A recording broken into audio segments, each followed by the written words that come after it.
राधे राधे। आप सभी को सकल चौथ व्रत की ढेर सारी शुभकामनाओं के साथ मेरा प्यार भरा नमस्कार। दोस्तों, आज इस पोस्ट में जानेंगे सकल चौथ व्रत जिसे तिल चौथ कहते हैं, इसका व्रत किस प्रकार रखा जाना चाहिए, व्रत की विधि और जानेंगे इस व्रत के नियम। संतान की लंबी आयु और खुशहाली की कामना के लिए रखा जाता है सकल चौथ का व्रत।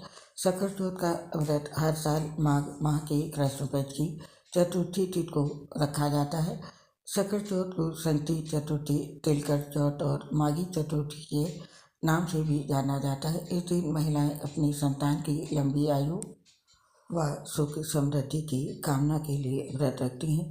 भगवान गणेश की विधिवत पूजा करने के बाद शाम को चंद्रमा को अर्घ्य देने के बाद ही व्रत संपूर्ण होता है। मान्यता है कि सकल चौथ व्रत के दौरान मानी गई मन की हर कामना पूरी होती है। लेकिन सकल चौथ का व्रत करने के लिए सकल चौथ व्रत के कुछ विशेष नियम बनाए गए हैं, जिनका पालन करना बहुत ही जरूरी बताया गया है। तो आइए जानते हैं सकल चौथ के वो नियम क्या है। लेकिन उससे पहले जान लेते हैं तिल चौथ का व्रत किस प्रकार से करना चाहिए। जानते हैं तिल चौथ की व्रत की विधि क्या है, तिल चौथ व्रत कैसे करना चाहिए।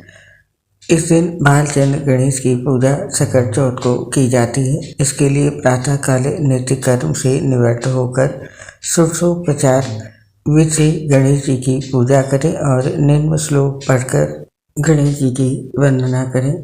मंत्र है गजाननम भूत गणादि सेवितम कपित जम्बू फल चारु भक्षणम उमा सुतम शोक विनाशकारकम नमामि विघ्नेश्वर पाद पंकजम। इसके बाद भालचंद्र गणेश का ध्यान करके पुष्प अर्पित करें। पूरे दिन मन ही मन श्री गणेश जी के नाम का जप करें और सूर्यास्त के बाद स्नान करके स्वच्छ वस्त्र पहन लें। अब विधि पूर्वक गणेश जी का पूजन करें। एक कलश में जल भरकर रखें, धूप दीप अर्पित करें। नैवेद्य के रूप में तिल तथा गुड़ के बने हुए लड्डू, एक शकरकंद, गुड़ तथा घी अर्पित करें और ये नैवेद्य रात भर बांस के बने हुए डलिया से ढककर यथावत रख दिया जाता है। पुत्रवती स्त्रियां पुत्र की सुख समृद्धि के लिए व्रत रखती हैं। इस ढके हुए नैवेद्य को पुत्र ही खोलता है तथा भाई बंधुओं में बांटता है, ऐसी मान्यता है। इससे भाई बंधुओं में आपसी प्रेम भावना की वृद्धि होती है। अलग अलग राज्यों में अलग अलग प्रकार के तिल और गुड़ के लड्डू बनाए जाते हैं। तिल के लड्डू बनाने हेतु तिल को भूनकर गुड़ की चाशनी मिलाया जाता है, फिर तिलकुट का पहाड़ बनाया जाता है। तत्पश्चात गणेश पूजा करके तिलकुट के पहाड़ को तोड़ा जाता है और गणेश पूजन के बाद चंद्रमा को कलश से अर्घ्य अर्पित करें, धूप दीप दिखाएं। चंद्रदेव से अपने घर परिवार की सुख और शांति के लिए प्रार्थना करें। इसके बाद एकाग्र चित्र होकर कथा सुने अथवा सुनाएं। सभी उपस्थित जनों में प्रसाद बांट दें। ये थी तिल चौथ की व्रत विधि। अब जानते हैं व्रत नियम। सकल चौथ के दिन इन नियमों का पालन करना सभी के लिए आवश्यक होता है। नियम इस प्रकार से हैं। इस दिन सुबह स्नान करके साफ कपड़े पहने और व्रत का संकल्प लें। साथ ही गणेश जी की पूजा करें और गणेश जी को तिल गुड़ लड्डू दूधवा और चंदन अर्पित करें। साथ ही भगवान गणेश को मोदक का भोग लगाएं।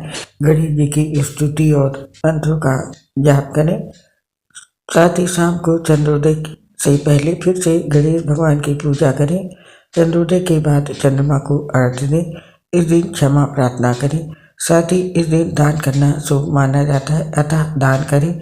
और व्रत के दौरान काले रंग के कपड़े पहनना वर्जित होता है, इसलिए काले रंग के कपड़े ना पहने। महिलाओं को पीले या लाल रंग के कपड़े पहनने चाहिए। साथ ही भगवान गणेश को तुलसी का पत्ता ना चढ़ाएं और चंद्रमा को अर्घ्य दिए बिना व्रत का पारण ना करें। साथ ही इस दिन मंगल ग्रह और हनुमान जी का भी ध्यान करना शुभ माना जाता है और इस दिन मंगल की वस्तुओं का दान करना भी शुभ माना जाता है। इन नियमों के साथ इन बातों का भी सकल चौथ पर ध्यान रखें।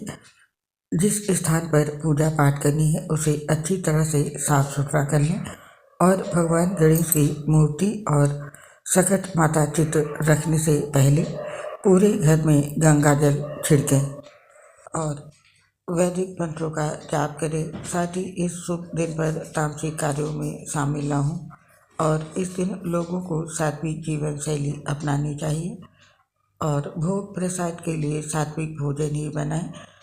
साथ ही पूजा शुभ मुहूर्त पे ही स्थापित करें। इसके साथ ही इस दिन घर पर प्याज, लहसुन, अंडे और मांस आदि ना बनाएं। इस पावन तिथि पर किसी को कठोर शब्द ना बोलें।